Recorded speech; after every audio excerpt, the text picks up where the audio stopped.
বর্তমানে ডালিউডে সবচেয়ে আলোচিত নামগুলোর একটি শবনম বুবলি। ব্যক্তিগত জীবন, অন্তঃসত্ত্বা, বিদেশ যাত্রা আর নানা গুঞ্জন ঘিরে সামাজিক যোগাযোগ মাধ্যম থেকে শুরু করে গণমাধ্যম সবখানেই চলছে তুমুল আলোচনা।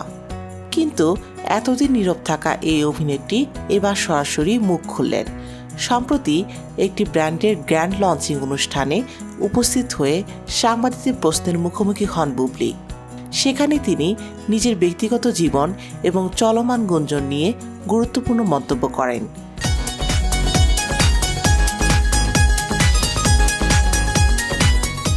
তিনি জানান, ব্যক্তিগত বিষয়গুলো নিয়ে কথা বলার জন্য উপযুক্ত সময় এবং পরিবেশের প্রয়োজন। অন্তঃসত্ত্বা হওয়ার গুঞ্জন নিয়ে তিনি বলেন, এগুলো খুবই ব্যক্তিগত বিষয়, তাই যখন আমি এসব নিয়ে কথা বলবো তখন সবার সম্মান রেখে এবং সুষ্ঠু পরিবেশে কথা বলবো। আমি শান্তিপূর্ণ পরিস্থিতি চাই।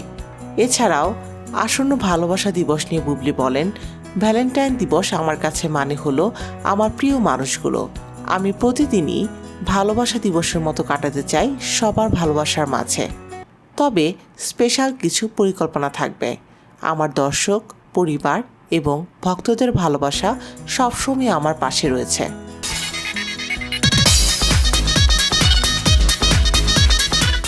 সাম্প্রতিক সময়ে শাকিব খানের নাম জড়িয়ে বুবলির বিদেশ যাত্রা নিয়ে প্রশ্ন করা হলে বুবলি বলেন, সাংবাদিক ভাই বোনেরা, আপনাদের সম্মান রেখে বলছি, সবকিছুর একটা নির্ধারিত সময় থাকে।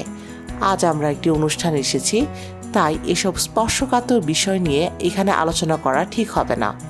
তিনি আরও বলেন, সাংবাদিকরা নানা বিষয় নিয়ে খবর তৈরি করবেন, দর্শকদের জানার আগ্রহ থাকবে, এটা তো নতুন কিছু নয়।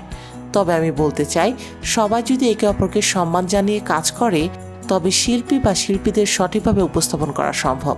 সব মিলিয়ে একদিকে গুঞ্জন, অন্যদিকে রহস্যময় জবাব। তাহলে কি খুব শিগগিরই সবকিছুর উত্তর দিবেন বুবলি? এই নিয়ে এখন অপেক্ষায় ভক্ত আর দর্শকরা। তোকে ছাড়া বাঁচা মুশকিল।